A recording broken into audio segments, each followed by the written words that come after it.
are very lucky to have as our speaker today Dorothy Olkowski from CU Colorado Springs. A recent work of hers, which we advertised, is Deleuze and the Ruin of Representation. She's been a friend of our department for a number of years. Actually, this is my first chance to get to hear her present a paper, and I'm told that today it'll be on love, not on hatred. So, please join me in welcoming Professor Olkowski. Thank you, I appreciate it. It's always nice to be back in the Honeyhaven office room and back with my friends in the department. When Rob asked me to give a paper, first of all, I was thrilled to be asked. I really appreciated it. And secondly, I said, well, what do you want? And he said, oh, we want your latest. So I gave him a title, but this one I finished about 10 days ago. So this is the latest. And this paper is called Love and One's Own. So it is on this topic of love, which I've been trying to work through in several different presentations, which is the most recent version of it. So I'll just start. From Plato to the present, love and desire have been associated with one's own. Philosophical discussions of love have incited a certain degree of panic, if not philosophers. That is, love, especially sexual love, is frequently understood to be an emotion which is an individual's commitment to the active public sphere, returning humans to the domain of what is wholly one's own. And one's own becomes a domain overwhelmed as passive and personal, promiscuous, so disordered and indiscriminate that it condemns its intimates to nothingness. It cautions against private pleasures and private pains, arguing that the realm of the senses is to the well-being of the city, but also to the individual's intellectual soul. In order to protect others against this threat, he imagines a city in which all women shall be wives in common to all men, and no woman shall live privately within man. Man and woman will live and eat together. No one will have private property. Nothing will be one's own. In spite of these provisions, there appears to be a powerful obstacle to the attainment of a harmonious city. And the obstacle lies in the suggestion that what cannot be taken away and held in common is the, quote, inborn necessity of intercourse with one another. Glaucon quietly attempts to advance this idea to Socrates, arguing that the necessity of sex is not mathematical but erotic, and therefore more vigorous in persuading and compelling the mass of people. A mathematical or rigorously dialectical formulation of love would appeal minimally to right opinion, doxa, thus to public discussion or debate, and finally to universal truths, while sex is thoroughly embedded in a passive, personal, and promiscuous world of Socrates, who surprisingly professes a certain lazy-mindedness toward his own proposal, passes over the question of what's possible and momentarily permits himself to operate with the assumption that what he desires is available. And what he desires is to prohibit promiscuity as impious and to make marriage as sacred as possible, recognizing that sacred means not promiscuous but discriminate, and implying that what discriminates is beneficial, not to one's own, but to the city. Therefore, only after their childbearing years will the inhabitants be allowed to indulge in their own pleasures. Only after serving the city will they be free to have intercourse with whomever they wish, and so possibly also to fall in love indiscriminately, promiscuously, passionately. Even so, that inhabitants will be allowed to indulge in their own pleasures seems less and less likely, because common feelings of pleasure and pain bind the city together, while isolated and private feelings dissolve the city's unity, harmony, and intelligibility. And in the city, words like mine and not mine, or another's, are particularly problematic. Pain and pleasure must be distributed, that whatever happens to a single citizen, good or bad, must be shared with all who dwell within its gates. This is why no one is allowed to contemplate private misfortunes or tragedies, or to engage in activities whose pleasure promiscuously, that is, indiscriminately, veers away from the good of the harmonious city and its souls. Commensurate with sharing of women and children will be prohibition on private houses or land or any type of private possessions, since one man, calling anything his own, not merely private property, but also wives and children, ideas and sentiments, would instantiate private pleasures, private pains, and private perspectives, both material and immaterial. Individuals may own nothing, not nothing but what cannot be removed in a final instance, that is, one's own body. Still, everything else will be held in common, sparing them the dissension that comes with possession, especially violence and anger, which arise from personal disputes over ownership and jealousy provoked by erotic and intellectual passions. Thus, the prohibition on one's own promotes a stable and moderate life and is the path to happiness. Even in contemporary philosophy, love, if it is discussed at all, and most often it is not, is evaluated and classified largely in disconcertingly Platonic terms as active and passive, public and private. Luce Irigaray cites this history as one lying between passion and civility, in which individuals are forced to give up their sense of themselves as sexed persons. This is particularly evident in the complexity she encountered in her political affiliations in Italy. Quote, in the absence of civil laws positively defining their real rights and duties, the only criteria women have to refer to are subjective ones, end quote. The problem as she sees it is that the right to a sex subjectivity and freedom is only made possible by objectively defined rights. Simone de Beauvoir places love firmly in the female world and the woman in love entirely in the immanent and passive realm. Perhaps it is merely anecdotal, but Beauvoir lived most of her life in public, writing her books in cafes, living in hotels, meeting with friends and lovers in restaurants. Her novels are full of thinly disguised versions of women and men who were her friends, lovers, and admirers, as well as enemies and jealous rivals. For her, active public life seems to have subsumed any possible private and passive life.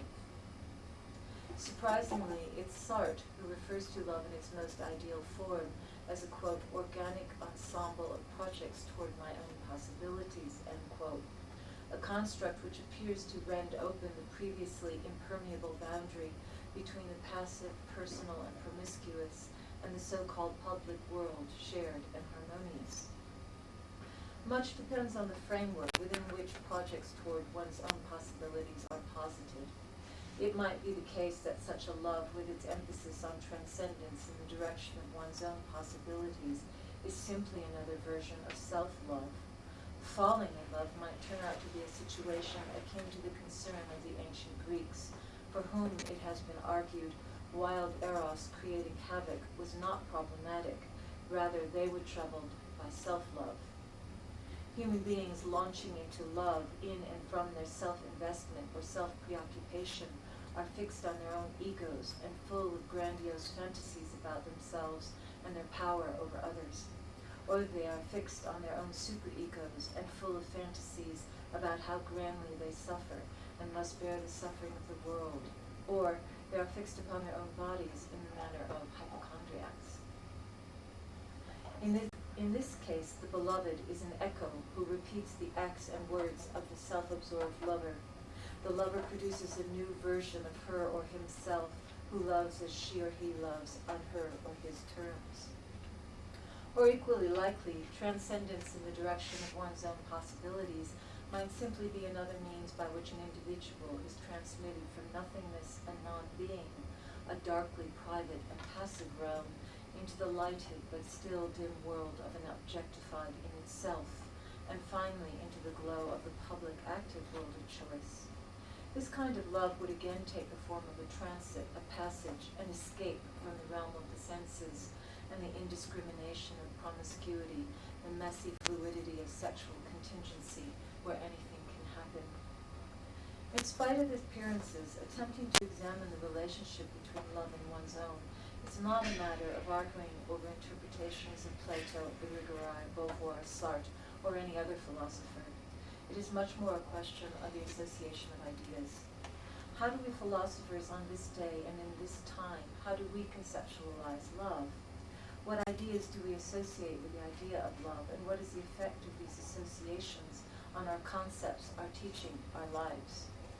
In this search, any beginning point is arbitrary, nothing more than a device for reflection upon our own immediate influences, ideas, associations, although evidently some associations resonate more firmly and repeatedly than others. Relations of association tend toward consistency and uniformity, but they do not comprise unalterable truths. They merely inform us of the limits of imagination, that is, the limits of modes of associating ideas. Acknowledgement and awareness of these limits allows them to be the focus of hesitation, making room for reflection and for the emergence of yet unknown imaginative formations. But this requires more than new ideas.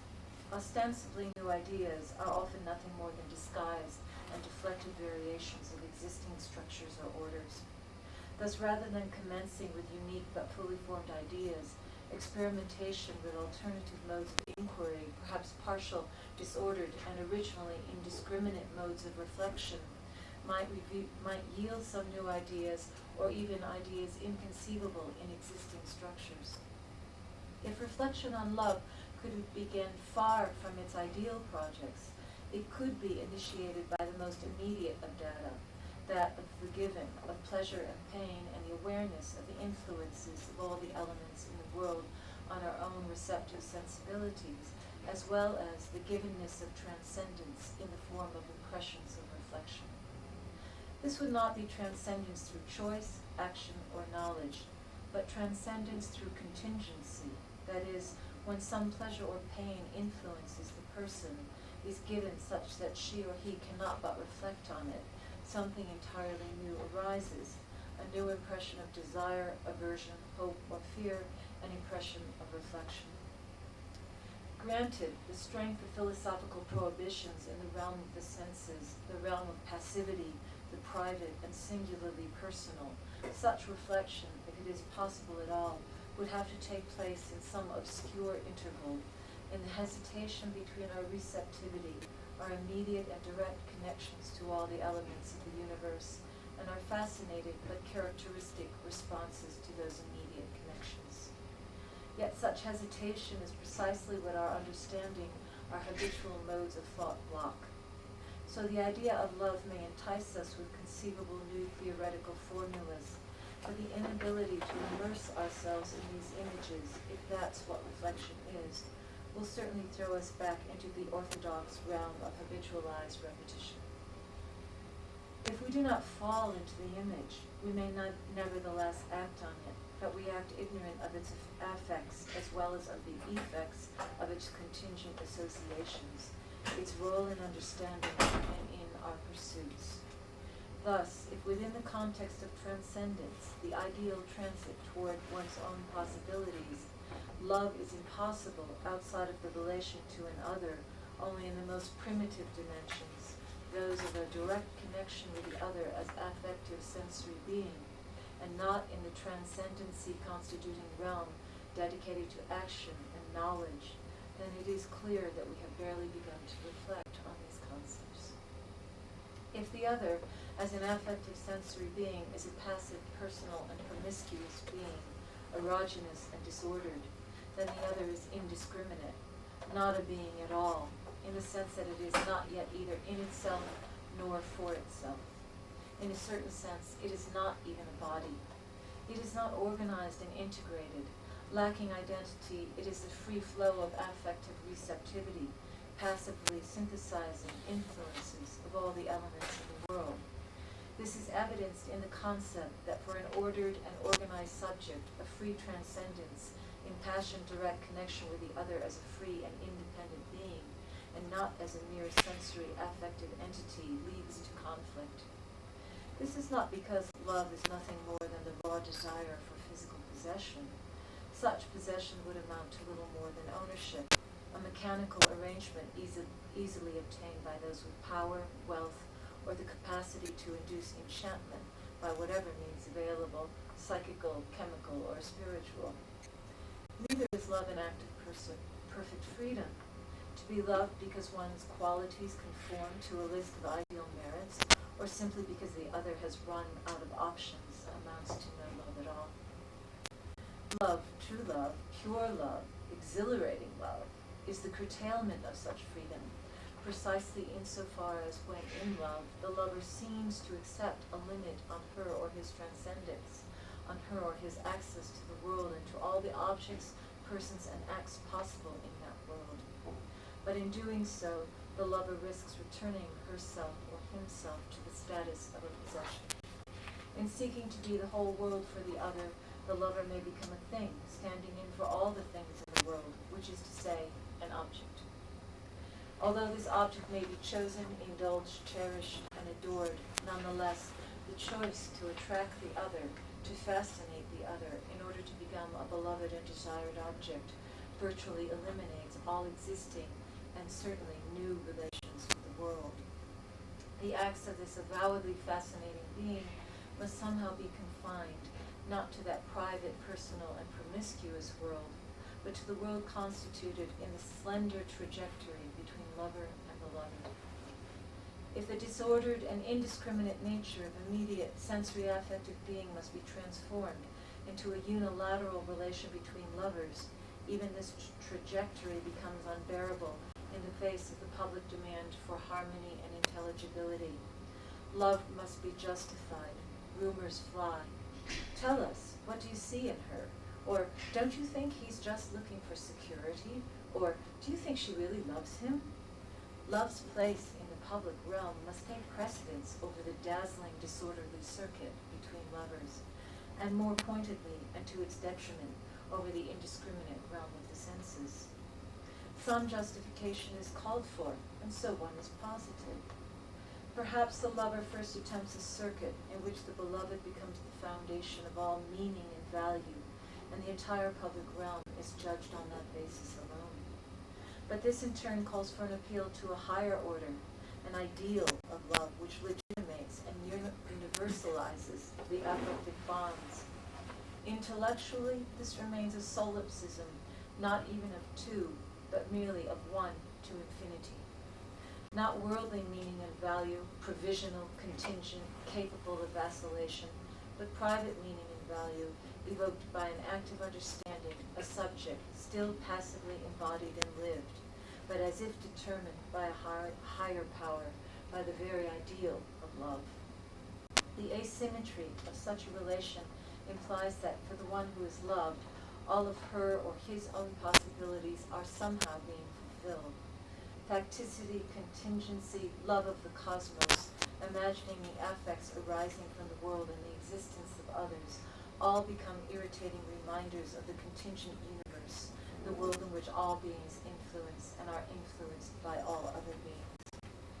In this coupling, love could only imply transcendence if it were to remain open to the infinite possibilities of all beings in the world, regardless of how partial or ineffectual, how arbitrary and disconnected, only if it were to openly and continuously act and choose to act in the world on the basis of what is given.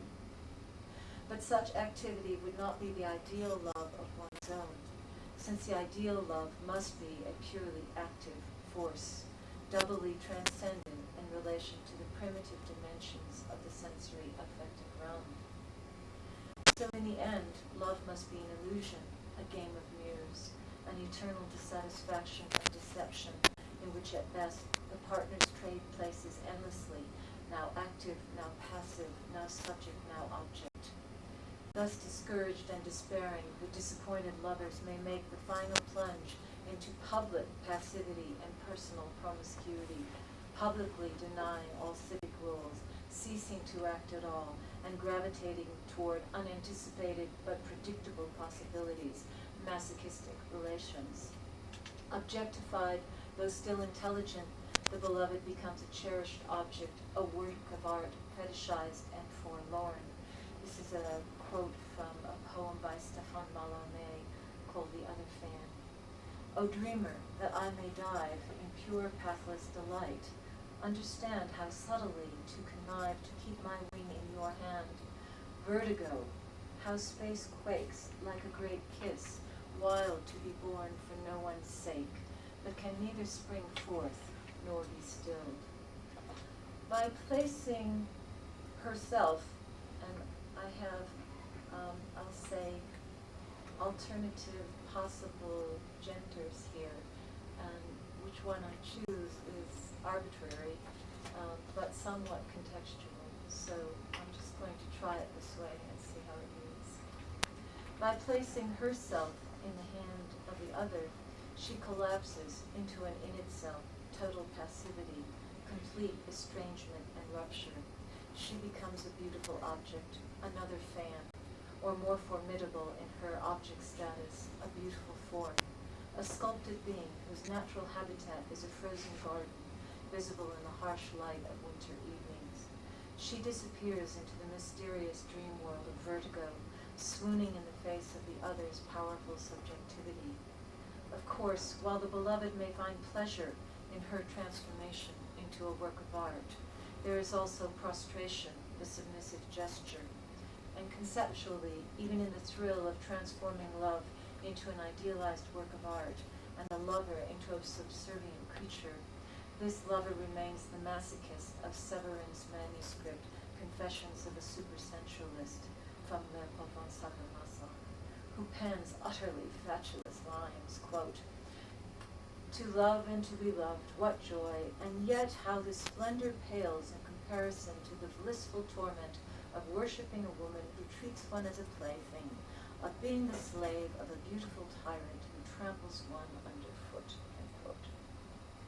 This idealized symbolic passivity, replete with irony, is far removed from the painful perversity of psychoanalyst Wilhelm Reich's masochistic ancient, a small child severely beaten by his vicious father for soiling himself, and thereafter given contradictory signals from each parent about the value and role of sensuality. Terrified by his beatings, Reich's patient feared actual castration, and so fails to express himself in the idealizing image of the Sartrean masochist, for whom choice is always an option and oppression does not exist. For Sartre and Severin's masochist, the desired woman is a species of ironist, one who simultaneously acts yet remains totally passive, who posits herself in her sexuality and then annihilates what she posits in a single gesture. She's not merely a liar. The liar at least participates in the transcendent, cynically affirming a transcendent truth, yet negating it in transcendent language while denying to the world that she lies. The desired woman, worse than a liar, is a platonic sophist who affirms both what is and what is not, whose act is only apparently aimed at the truth, when in fact it belongs to contradiction, whose irrationality arises from her failure to reflect the standard established in memory by the idea, and who lacks both knowledge and right opinion, thus the idea escapes her.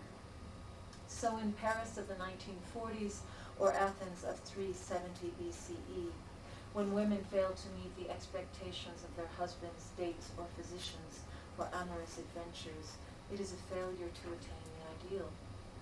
The effect on projected would-be lovers is to force them into a masochistic stance, to make them play the role of the beloved when in fact they would prefer to be the lover. Objectively, the lover is sincere and respectful. Objectively, the woman knows the man's intentions toward her. Objectively, she knows she will have to decide, although what is never clearly stated. And also objectively, it is certain that she ignores the man's urgency. As Michel Ledoux has commented, the man's consciousness knows far better than the woman's what she is feeling, thinking, and knowing. She forces the man into the situation of playing the masochist because she does not acquiesce to what the man wants, because she exists as a function of his desire, an attractor who disappoints his interests and so fails to live up to the ideal. Make no mistake, the dramatic gestures intrinsic to the woman's role must not escape our attention. She is said to be profoundly aware of the desire she inspires. She poses like a statue, inspiring adoration, yet she demands the satisfaction of being addressed in her full freedom. When the amorous man takes her hand, she neither acknowledges this nor pulls her hand away. Instead, she stays her gestures, arresting the moment, taking advantage of the dramatic interruption to increase the element of suspense to the greatest possible level. Turning her companion into a victim of her suspension, which aims to secure an ideal, transposing the moment into pure fantasy.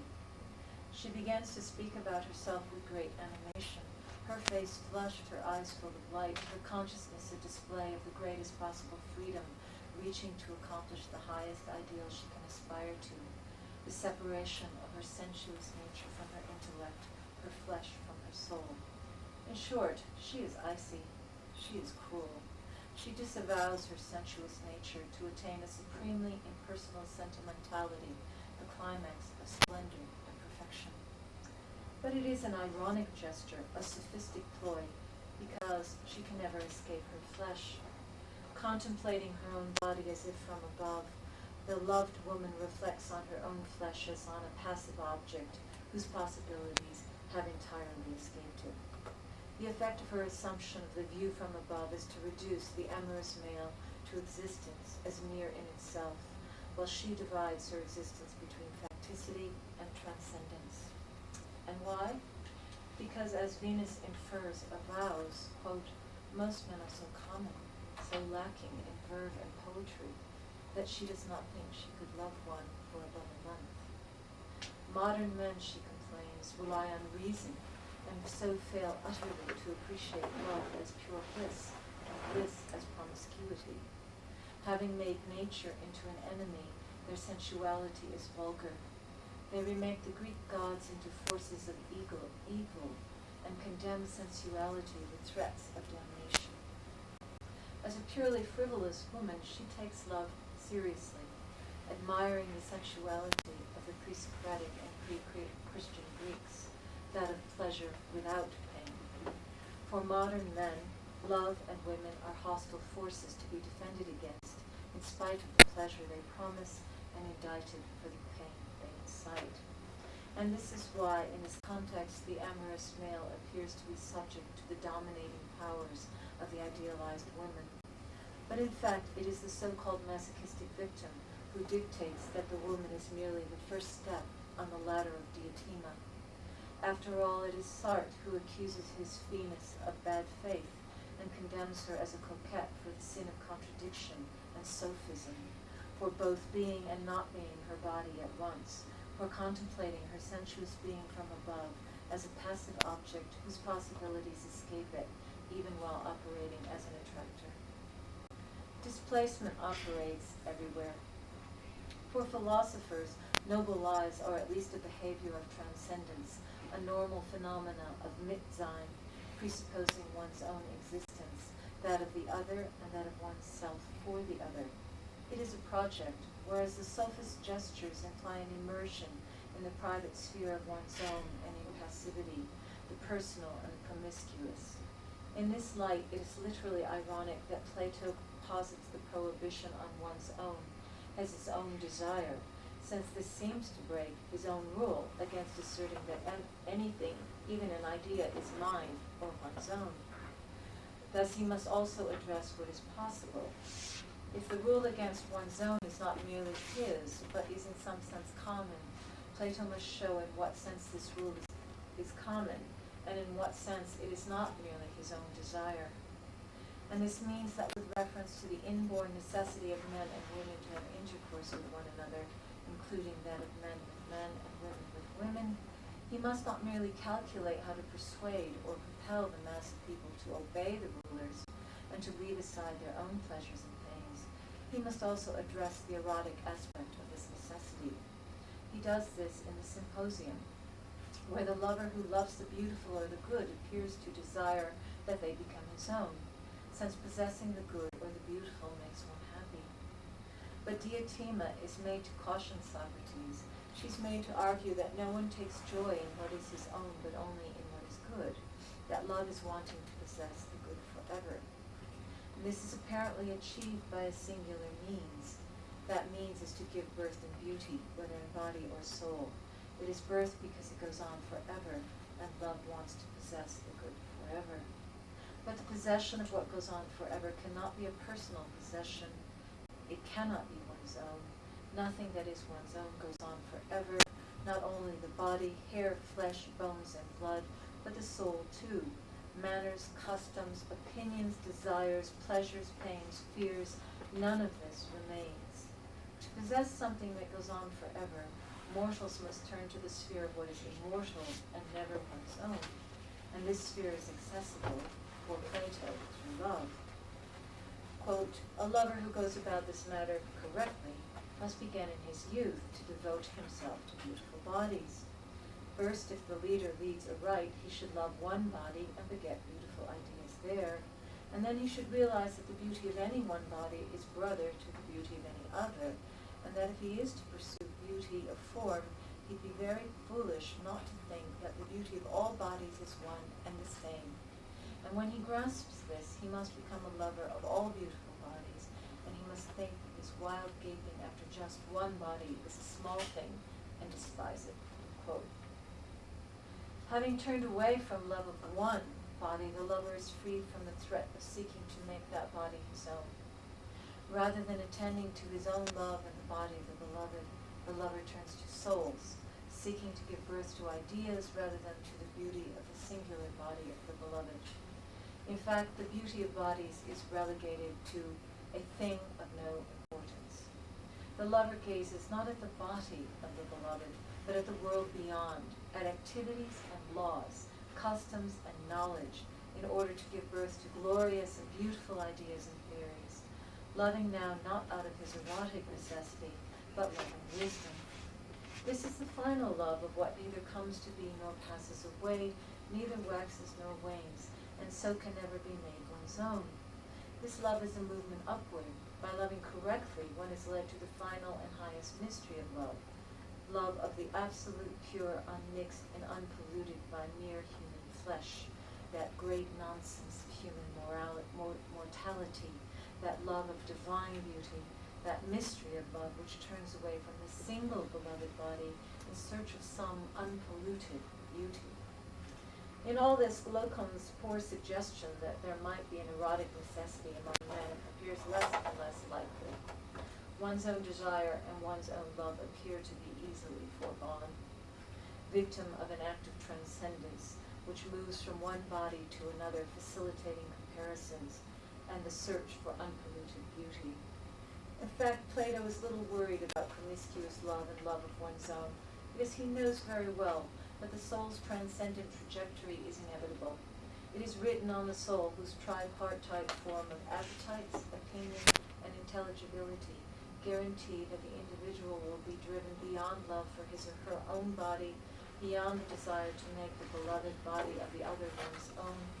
Even degeneracy is not love of one's own, insofar as no aspect of the soul, not even its appetitive nature, leads the soul first to its own body and then to loving adoration of the body of another.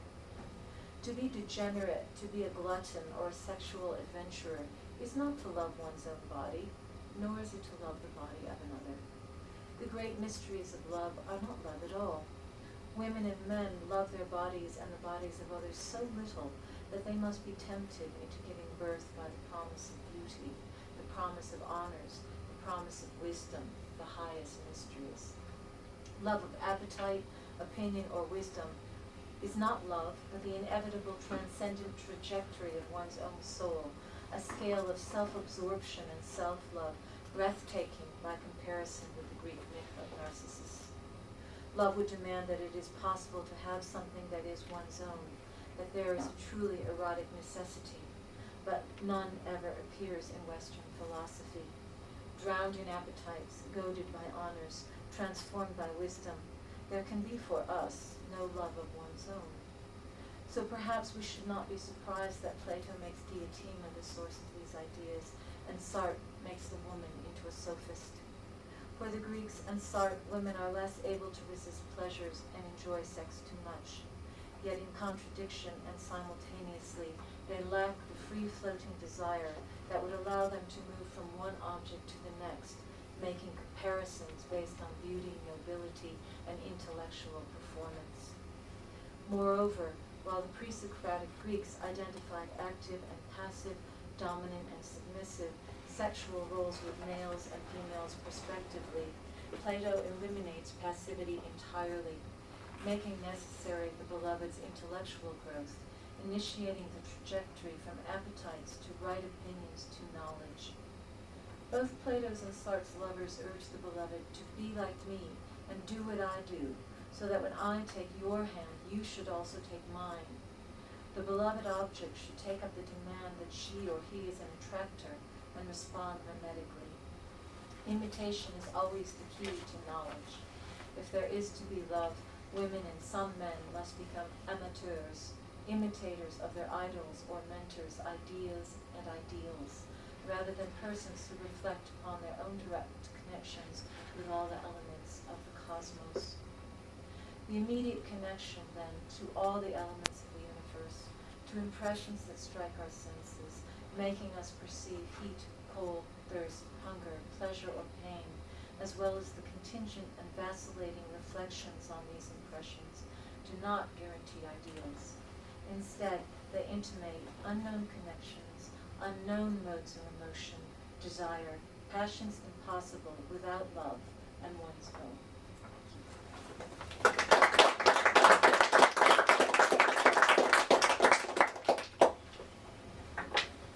Well, we have time for questions. And you want to get something to eat and drink first and then come back. Give yourself a chance to move around for a second. Yes? How does it relate to you? How does what relate to my lecture? I have one?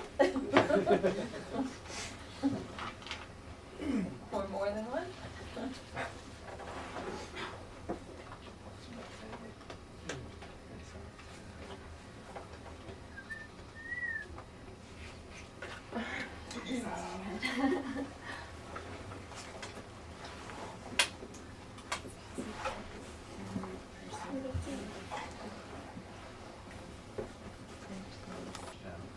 Which is just, what got you started on this project?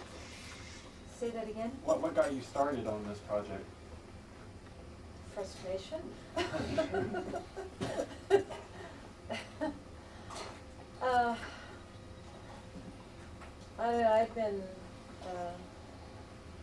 I've been interested in affectivity for a long time. I have a sabbatical in the spring, and I'm intending to put together this book on it.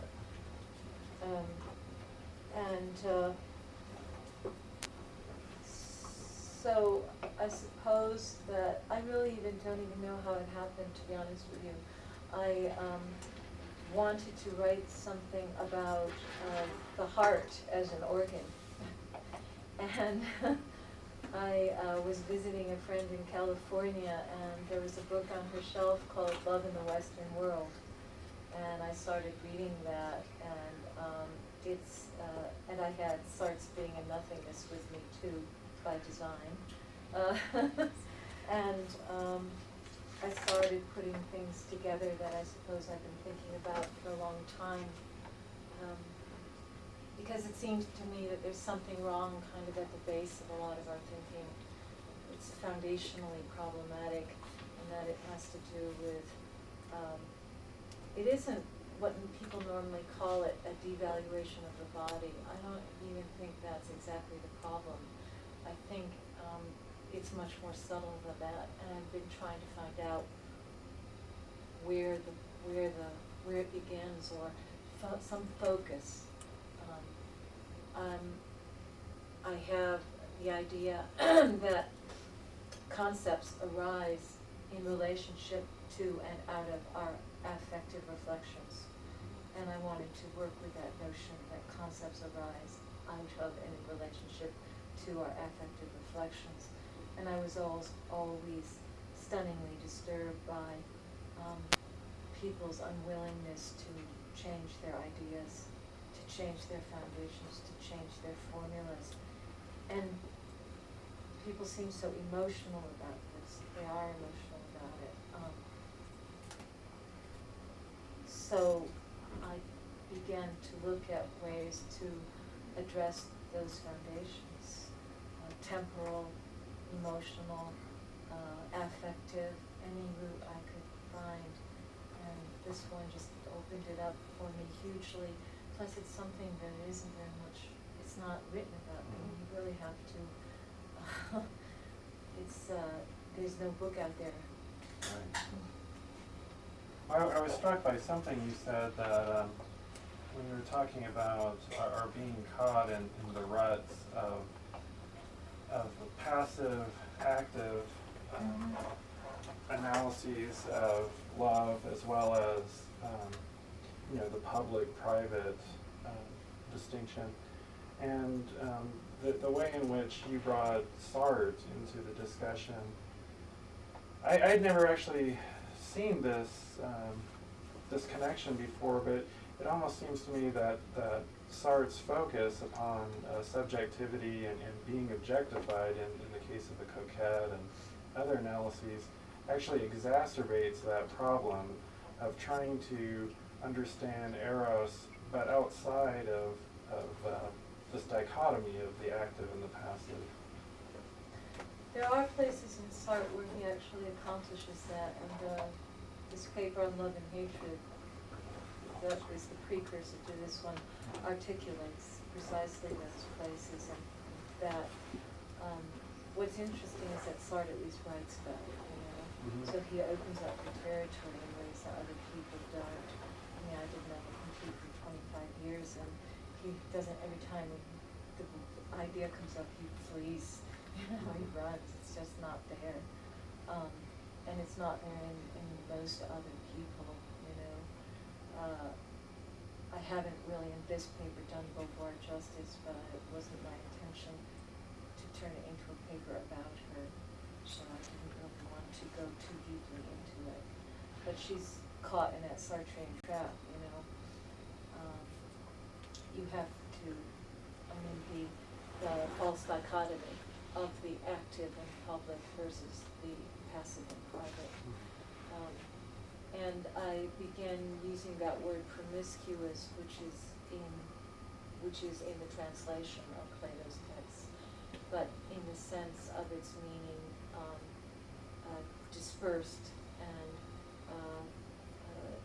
indiscriminate, because love is indiscriminate in the sense that it's not an active, it's not a transcendent choice, or it's indiscriminate, it's a promiscuous affectivity. But I also wanted to bring in something beyond human nature, and that's really because of this thesis that I have that in order to love, you have to be open to the world first. And otherwise, it's impossible to be influenced by anyone or anything on an affective or other level. There are other levels besides the affective level, but that's probably the key one in this. So, love is always conceived of as this trajectory between two people. It is much greater than that. Two questions at one point. The first one, what you just said about love and spirit, I'm not sure that it's really the case, and as you blur the distinction between love and desire, you may say sexual love is more of indiscriminate nature than love itself. But we do not love people in an indiscriminate way. On the contrary, we do seem to exclude everyone else, and that would be consistent, say, with Aristotle's definition of friendship, that it demands some kind of discrimination. That's the first point. Secondly, I would like to elaborate a little bit more on this idea you began with, namely this criticism of one's own. And then in the middle of your presentation, you said that Plato elaborates on love in the symposium that he starts the symposium to corroborate the argument that he presents in the Republic. Here I would disagree with you for a number of reasons. The first one, criticism of sensual love in the symposium is of a different nature than his criticism of sexual love in the Republic, which is because of political nature. You can't love anyone precisely because the rulers have to ensure the loyalty to the state. Now, if you love one person, the loyalty will go to this one person rather than to the state. So there is a good reason why Plato is concerned with sexuality in the Republic. And this criticism in the Republic, I don't think is compatible with Plato's criticism of sensual love in the symposium. The symposium is more a question of warning. If you seek love, don't do it on the sensual level because something bad is going to happen to you, something that happened to Aschenbach in Death of Venice. Well, let me address that first, because otherwise I'll forget. It's very quick. I don't want you to get into a discussion about Plato scholarship, okay? That's not what this is about. Right. But what it's about for me is that in Plato, in Sartre, okay, in philosophy in general, there isn't any love. It's not there. This is not love. This is the tripartite, inevitable tripart construction of the soul. The soul is inevitably constructed to take you from appetites to doxa to nous to knowledge, or take the Sartrean version. And I took sort of the alpha and omega. There were lots of other places in between one could go, but these were the more interesting ones to me. And the Sartrean love takes you from the in itself to the for itself. There's always a trajectory. There isn't any love. There's no love in those constructs. There's just a soul on a trajectory. So to me, this is not about interpreting Plato correctly or not interpreting Plato correctly. This is about, is there a soul on a trajectory in place of love, or is there something about love in this? My argument is that none of that is about love. That's all about a soul on a trajectory.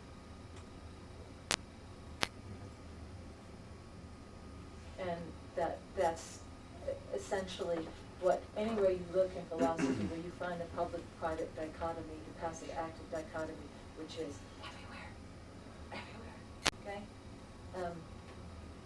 It's the same soul on a trajectory. There isn't any love. So you don't have to worry about controlling sex in the Republic, because there isn't any. There's just a soul on trajectory. There isn't any love. It's not even an issue. Or anywhere else. In Sartre's Paris, it's not even an issue. There isn't any love. There's just megalomania. Souls. Well, even in Sartre's one positive depiction of love for a child is unrequited, and it is the child's projection towards their own liberation, which will end up being the rejection of the mother at the same time. So it's like you say. Megalomania. Yeah.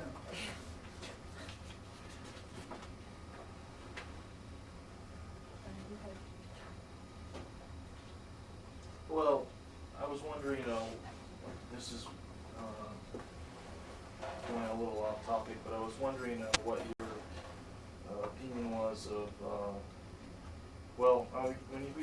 when I started thinking about this problem with love, I was thinking that perhaps one of the reasons, or one major reason why, maybe this begs the question, but one reason why the problems exist to begin with is because of a problem in the nature of the language that you use to describe love, and that maybe the philosophical language that we've inherited are the wrong tools to adequately come to terms with the concept of love to begin with. Mm-hmm. I mean, I think that's essential to it. And the terminology reflects certain frameworks and constructions. And the terminology seems to me to reflect certain biases of the philosophers speaking, using the terminology. I think of it sort of a Nietzschean sense, insofar as I read Plato's discussing these issues and touching the issue of love, and I feel like it's no more to a degree, it's no more than a description of it's more than a psychological,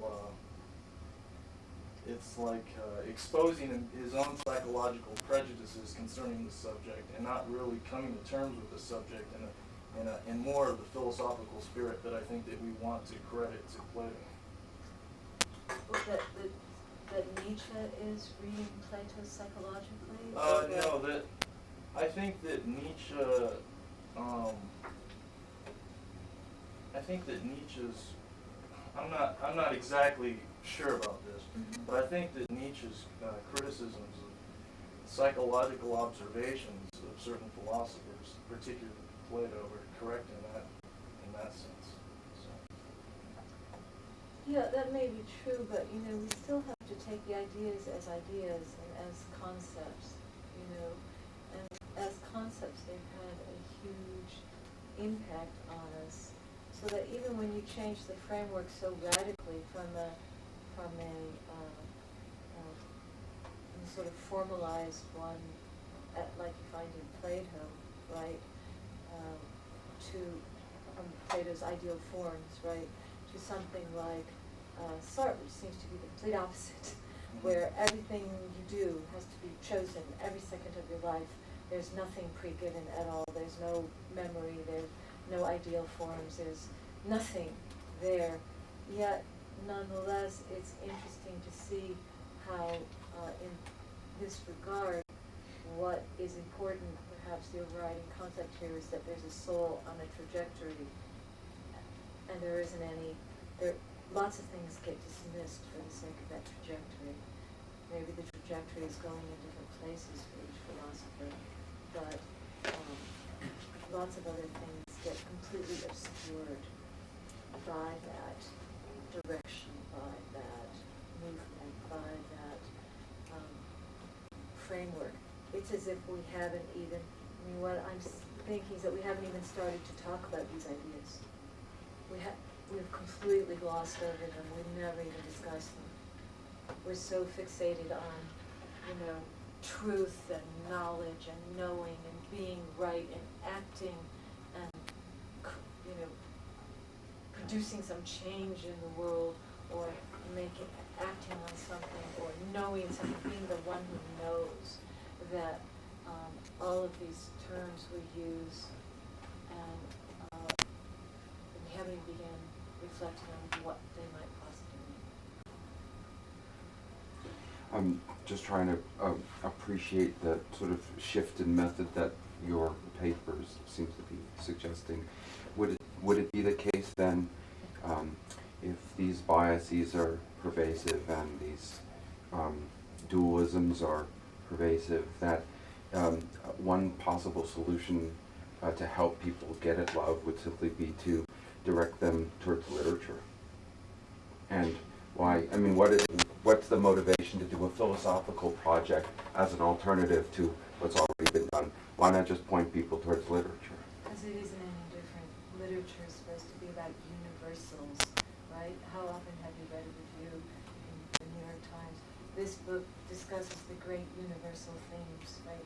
This piece of literature is about the great universal themes. Well, if it's about the great universal themes, why bother to read it?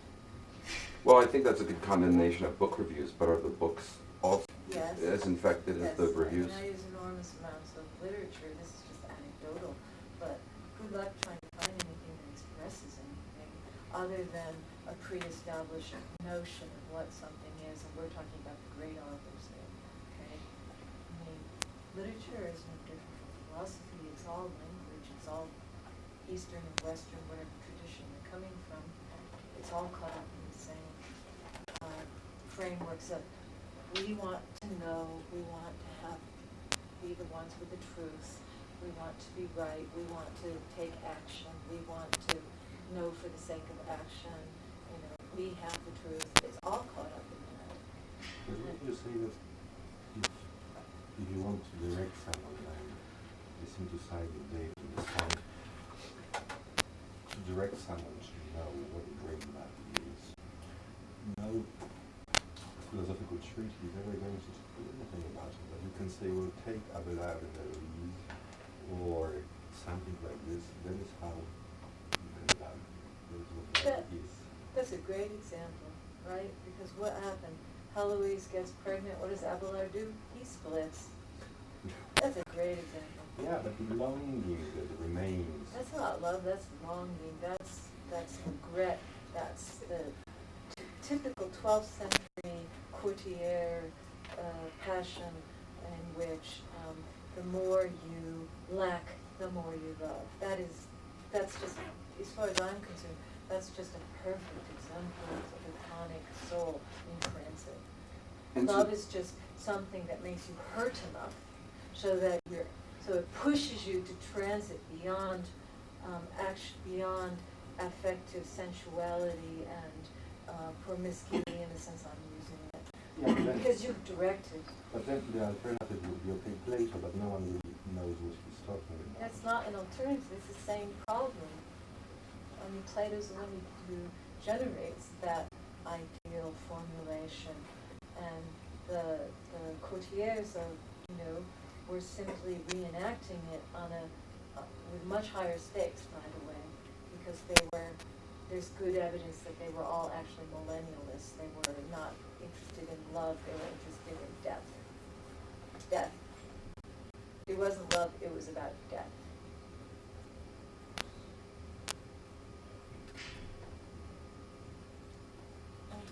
I think part of the issue is, the first sentence where essentially the individual dwelling in love is relegated to one's own. That it is, in Plato, who we take our marching orders from, so often is formalized under Aristotle. In friendship gets, a really nice presentation, but it's about respect. It's about appreciation. It's about human dignity, not about one's own love. And so you look to a phenomenologist, when a phenomenologist is so tripping over ontology, at least, one phenomenologist chose to start is tripping over ontology to the point at which he's not dealing with even the one's ownness of it, outside of the entirely internal one's own, the struggling with one's own itself for itself, as opposed to the experience one's having. But I'm wondering if it sort of opens the door to the only real possibility of getting after one's own is from the phenomenological perspective, and not from a formalized perspective. Well, I don't think there's any one way to approach anything. The limits of phenomenology are that it's descriptive, and it's difficult to generate an ontology from a descriptive theory. It just can only take you so far. It's useful, but it can only go so far. And it's not Sartre's phenomenological aspect, it's his existentialism. The descriptions certainly are his phenomenological roots, but can you get something if you drop the existentialist framework? No, I don't think so. I don't think the existentialist framework is somehow an inhibitor. The problem is that it's an oppositional system. It's like cuttings. Yeah, and I throw sort of the phenomenological camp only as the opposition to the Platonic formalized approach. And if it's essentially a false dichotomy. If you can't find it one place, you can't find it the other, you can't find it. I'm still looking for concepts. I'm not looking for phenomenological description. I want conceptualization. Okay? I absolutely want concepts, but I don't want concepts mired in this trajectory, whether it's the Platonic one or whether it's Sartrean one. I still want concepts. I don't want descriptions. But then is it the one's own aspect of the stumbling block, with the conceptual, the search for the conceptual takes one to the universal as opposed to one's own. Depends on how you conceive of a universal. All right. In the Aristotelian framework or the Platonic framework, sure, there's only one way to conceive of the universal. Aside from that, there are many other ways of thinking about universals. In Nietzsche perspective, it's completely different universal, for example. And I wouldn't go to psychological. I want philosophical concepts. Okay, I don't want psychology. I want philosophical concepts, but I want a different kind of universal. Yeah, I was just wondering how you'd respond to the claim, like a Wittgensteinian claim, sort of how I understand from the Tractatus, how things that we can't speak of, which he would say like love is should be confined to mysticism, and that analytic philosophy and logic really have no business, and art don't fit necessarily to even speak about things like love, just based on that, just from my understanding of that. So I was just wondering how you would respond to that generally. Binary logic certainly wouldn't have much to say, would it? I mean, that's ridiculous to say that this is mystical. All of a sudden, so here's this little patch of, we have this whole world of concepts, ideas, realities, and there's this little patch that's off limits. Yeah. I mean, I don't think that he would say it's off limits, but that we can't really make statements about it within. Well, he can't within his framework. Okay. So to generalize from his framework to what all the rest of us can do, I think is a mistake there, right? Okay. I mean, within his framework, he's probably right. There isn't much he can say about it. But outside of that, in some other philosophical framework, not caught up either and that's just another binary system to a very great extent. So they're right there that tells you a certain amount about why it's so limited, right? So one thing that seems to be fairly clear is that philosophical systems that are predicated on binaries and or trajectories don't really allow you to say very much about not just love, but a whole range of things, but love is one of the key ones. Hatred too, they don't allow you to say much about hatred either. For clarification for me, I'm a little bit confused as to what exactly you mean by love. Could you Yeah, I sort of clarify that? skirted around it in this paper, because I addressed it. First of all, I have to say that for me, it's difficult to just lay it out in 6 words or less, because I see an entire framework here. To me, what I'm looking at is trying to see this within an entire ontology. Okay, so the first and most important question is, what kind of an ontology even makes something like love possible? All right, so then I have to look at an ontology where not only is there, not only begins with passive affective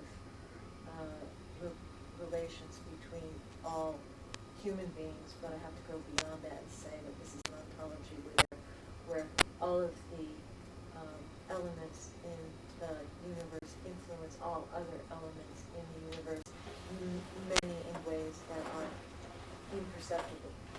They aren't really perceived or measured or known. Some in ways that can be perceived or measured and known. I would call this pleasure and pain for human beings. All right. So the very first step I would take, and I don't know that I want to go too much beyond that today in talking about this, but the very first step that I would try to say is that unless one becomes aware of the influence of everything in the universe on everything else, unless you can start there, it seems to me that you can never get to any concept of love. You can never begin to make sense of it.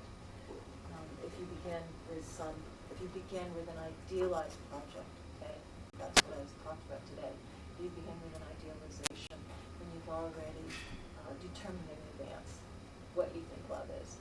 So, in the very least, as a starting point, it's like you have to begin someplace where, of course, you can never, as I say here, you can never be presuppositionless, right? You know that you always come to everything with some presuppositions.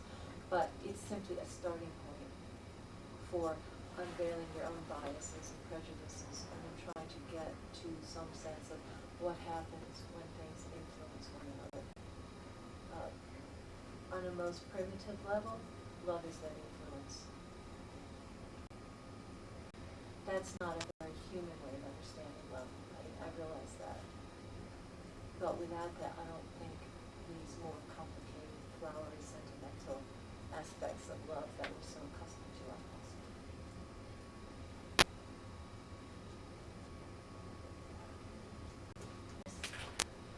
Whenever I've at least taken myself to be in love, I would want to say that of those occurrences I've been at least disposed to be on a certain kind of trajectory. And what I'm wanting to understand is whether you think that the trajectory aspect is in fact a red herring, that really isn't part of love at all, but something else, or whether love is something more than that, which when focusing on that, one gets misdirected and underappreciates or misappreciates the fullness of the phenomenon. Yeah, I think you're exactly right, that it is a red herring. I think the So you- trajectory is a complete red herring. That, it's,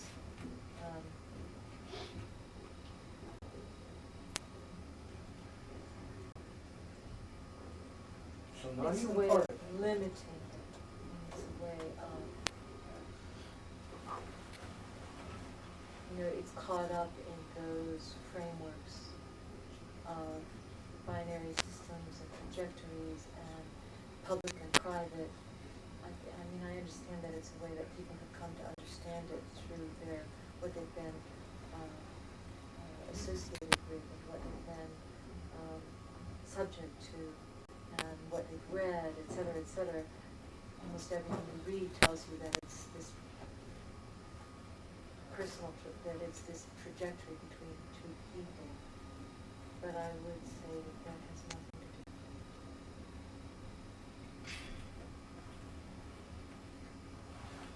it. All right, I guess I'm still then having a great deal of Well, because I'm difficulty trying to. slipping my mind around Because I'm what trying it to. is that you're talking Well, and I suspect that a lot of what people think is love, I'm trying to be polite here, okay? Be as brutal as you like. Well, no, I I'm won't do prepared that. to admit that I may be deluded in my I romanticism. suspect that a lot of what people think is love is really some sort of goal-driven activity oriented towards an idealized, and I don't think it has anything to do with it. So what am I missing? I'm obviously missing something. I'm not denying that you didn't feel emotions, but emotions can be put together in one way and just as easily taken apart and reconstructed. Okay? So I'm not denying that there was an emotional aspect to that, what was going on. All right. But emotions can be added on to many, many things, many of which are not love.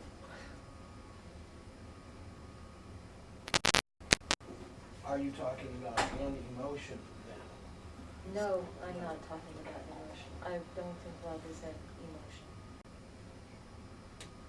I think it has much more to do with this hesitation interval in which one can become aware of the mutual influences of all elements on all other elements. That's not necessarily a human emotion. It's not a human emotion at all. The emotional element is something that is constructed in some way. But without that fundamental interval where you stop trying to know, to do, to be, and or where you give up these sort of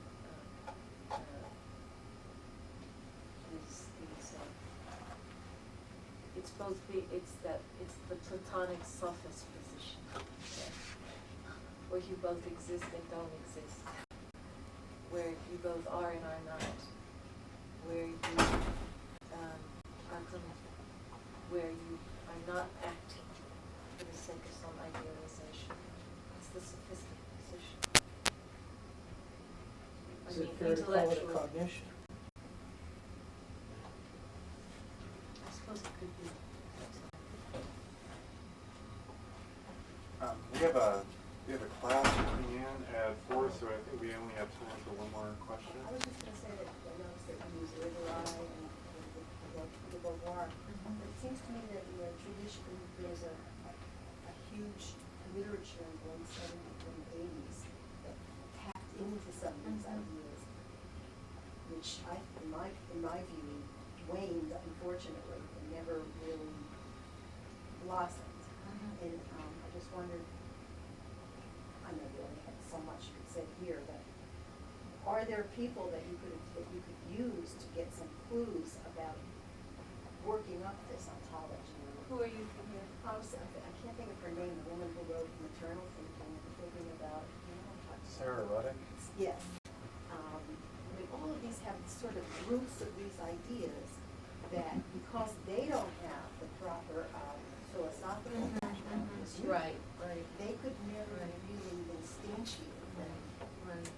to a point that was reasonable. Well, there are- Jessica Benjamin, Carol Gilligan, Susan Griffin. She's Alice- one who I do use. Yeah, Alice actually. Jardine, Yeah. Judy Butler even. I Yeah, mean, like yeah. she's she gets, you know, Can't go but I there. mean, there's a whole, Nancy Chodorow, but who's you know, a lot of these people are psychologists. Yeah, I and- don't mind, that's not the problem, I mean, a lot of this does come through psychologists. I used Elizabeth Levy-Bull. I've just seen that there was a tradition Yeah. blossoming. Yeah, In there the are, late '70s and '80s. There are. That kind of fell on its face, yeah, because we yeah. have some intuitions along these lines, but Yes. didn't have the framework Yes. to push it to its full fruition. Well, a lot of, I mean, I think Elizabeth Levy-Bull is very good. I like, I think Susan Griffin has wonderful insights, but she doesn't know what to do with them. I mean, I agree. Yeah, exactly, and that's There are why, many, that's yeah. why, as you know, I do Yeah. less of that feminist work now, because I think there were insights there, Yeah. and then it just was like, there was no place to go with them. And actually, the other person I'm looking at right now, which is really bizarre, is Max Shalin, who seems to have been fundamental to everybody who wrote in the early part of the 20th century, and then just sort of dropped, because he's really tedious to read. I think that's So, why. just what kind of little Yeah. insights that you could use your expertise to. Well, to be Finish. honest with you, yeah, I mean, that's really what I've had to do, because there are so few sources. And finding Elizabeth Levy-Bull was just like, She's good. fantastic. Yeah. And I even think I can probably go back to Melanie Klein. I think there's probably a lot there that I would use. It's like the analytic literature. Yeah, read outside of that framework, yes. I mean, that's, what I'm trying to do is read it all outside of its established framework. That's the trick. Even sorry. Well, thank you so much.